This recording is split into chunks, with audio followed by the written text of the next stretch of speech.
Hi, welcome to Are We the Only Ones? I'm Kathy, and today I want to talk about the fact that the Trump administration wants to propose basically like baby prisons for the kids that they kidnap and separate away from their parents when they take them into ICE custody.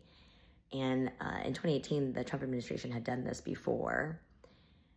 And I think a lot of people didn't know about it because I actually just posted a reel about this when Rachel Maddow had reported this on MSNBC.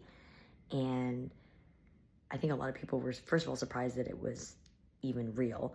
Secondly, a lot of people thought it was AI. And I was like, no, this is real. And I had to give them, proof. And then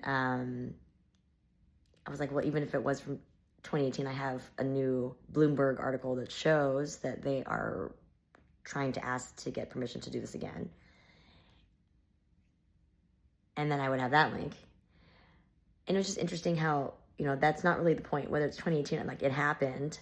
It's not normal to take babies and toddlers away from their parents and put them in a prison type environment where they have nobody to hold them or cuddle them, nobody to comfort them, nobody to feed them. A newborn is supposed to have milk every 3 hours, and I'm sure that's not happening.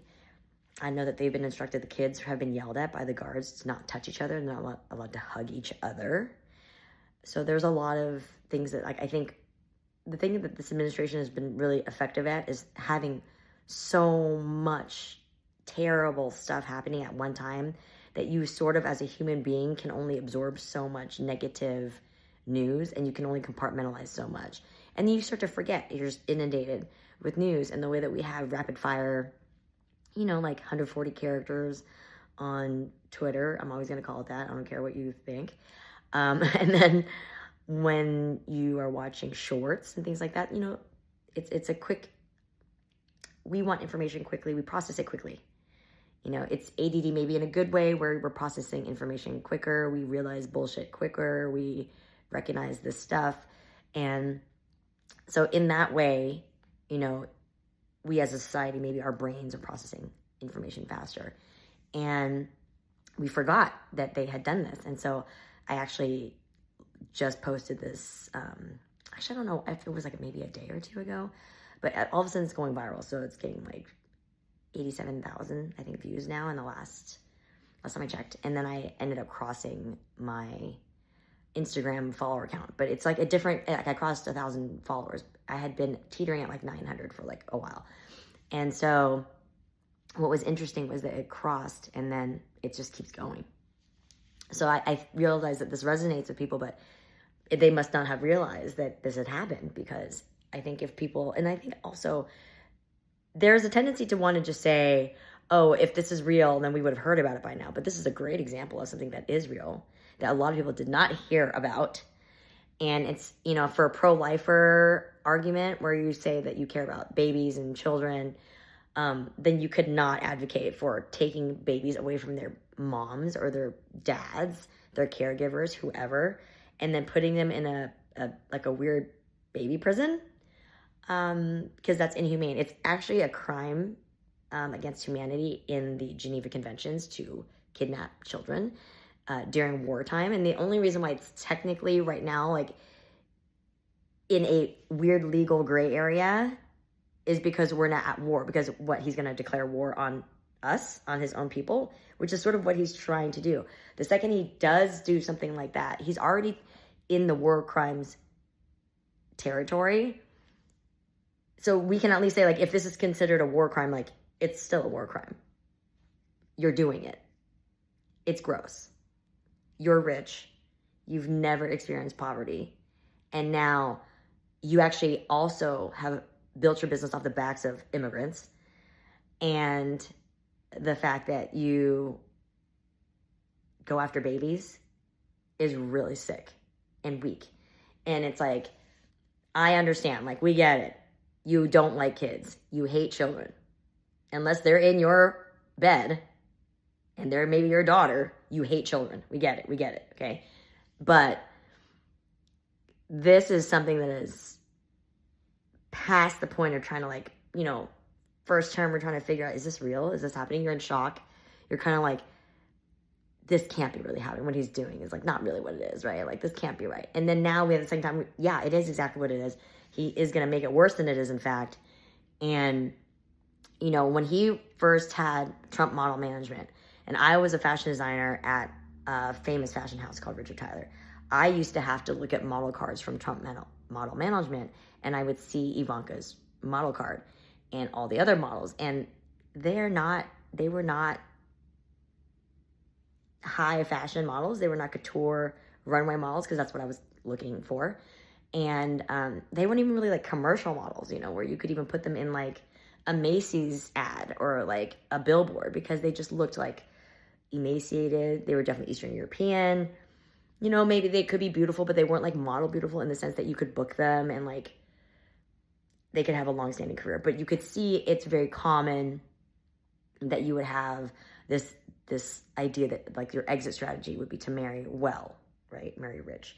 And if you're coming from a country that's not, the currency is not as strong as the US dollar, the cost of living is not as high, so that, our money goes further, you have different priorities and different value systems. And I understand that even women in America, okay, when you are trapped in a system where you need to try to earn your way out, up until women could get their own jobs, the only way to have upward mobility was marriage. So it's not that weird to see like an Eastern European woman, even girl, right? Because you have like different ideas of when like models are too young or not too young, right? For a long time I remember when I was younger, Mila Jovovich was like the big model, and she was like 13, okay? And she's one of the names of the Jean-Luc Brunel, okay? So I remember her on the cover of 17 magazine, on like Cosmopolitan, and she was very, very young.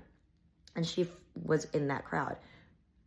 She even says that she remembers seeing girls that were like, what are you doing here by yourself? My mom was with me, at least. These girls were alone, right? So, and there's quotes with the Trump administration saying things like, or even with Epstein talking about like, oh, the foreign girls that don't speak English, they're so easy to get along with. And it's like, because they can't speak English, right? So children, it's the same. When you have children, there's even more, like they literally can't even speak any words yet because they haven't developed speech yet, can't defend themselves. And they're putting them in, I don't know if you guys remember, there was like videos, kids that were like 7 years old with headphones on trying to defend themselves in court or advocate for themselves in immigration court, which is ridiculous. I'm married to an attorney. He's been in the law for over a decade. He held chairman positions at the Bar Association in New York. And I'm telling you right now, like the idea that a 7-year-old would be asked to advocate for themselves in a court of law when they don't speak the language is absolutely absurd. And if you don't realize that, you need to seek help. Like you need to seek counseling. And I'm not even trying to say that to be mean. I'm just saying like realistically, like maybe you're not diagnosed properly. Like if you don't understand why it's bad, the kids being kidnapped that are babies and toddlers from their parents, even if they're 17. I don't care if they're babies or toddlers. I'm just trying, that is to illustrate a point of how ludicrous it's gotten. But I have a friend who is a teacher at Reseda Charter School, and there's a 17-year-old that has been abducted from his family and his school. They have raised some money to try to get him out, but he's still there, and the teachers are going there to see him every day. And all he says is he wants to go back to school. He was walking his dog, and then he got abducted. This cannot stand. This is not. He's a legal resident. This is not okay. You guys, this is a testing ground. This is called grooming. Okay, grooming.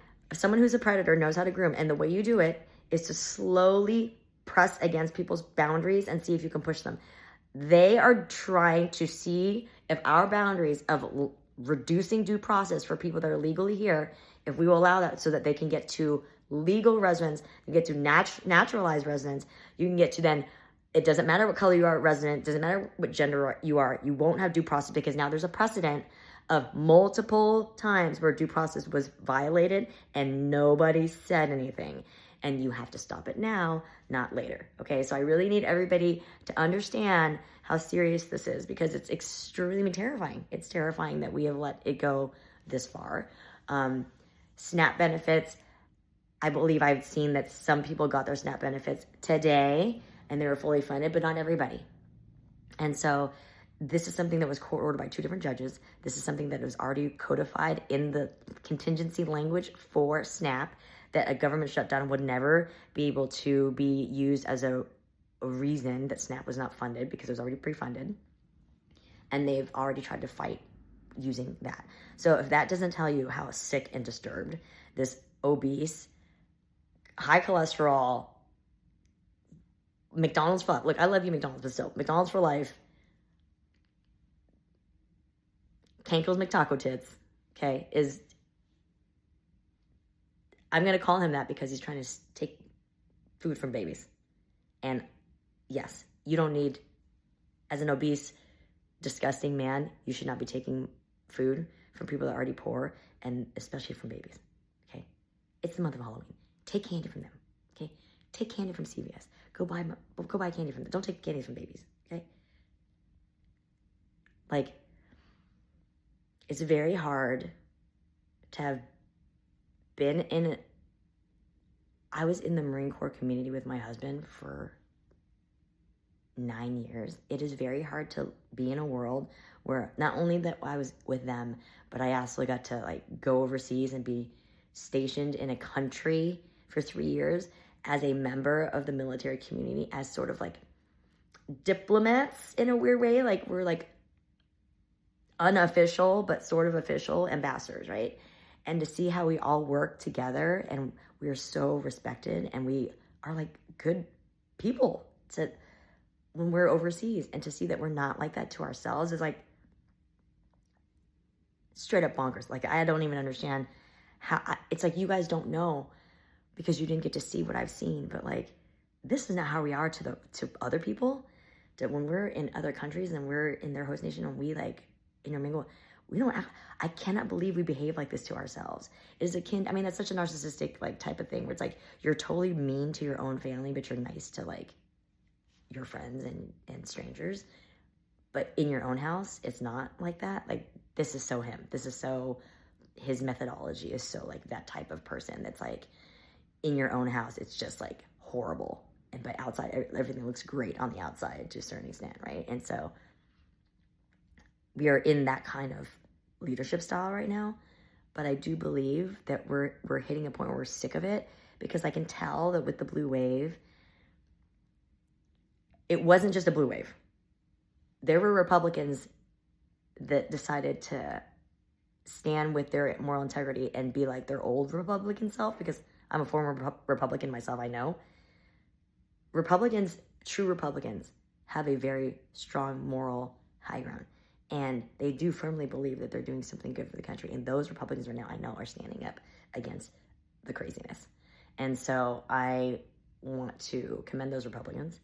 And I also want to remind Democrats that we do need to be open to welcoming them and being open to letting them do some of the heavy lifting for us right now, because we've been doing a lot of it, and it's our time to rest and let them do it. And then when it's time for us to jump back in, we'll jump back in.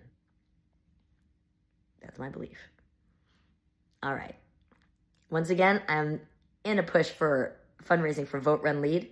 So if you're able and you are willing to donate, please go to voterunlead.org and donate today. We're trying to hit $90,000 goal, and it'd be great if we can get there by the end of the year.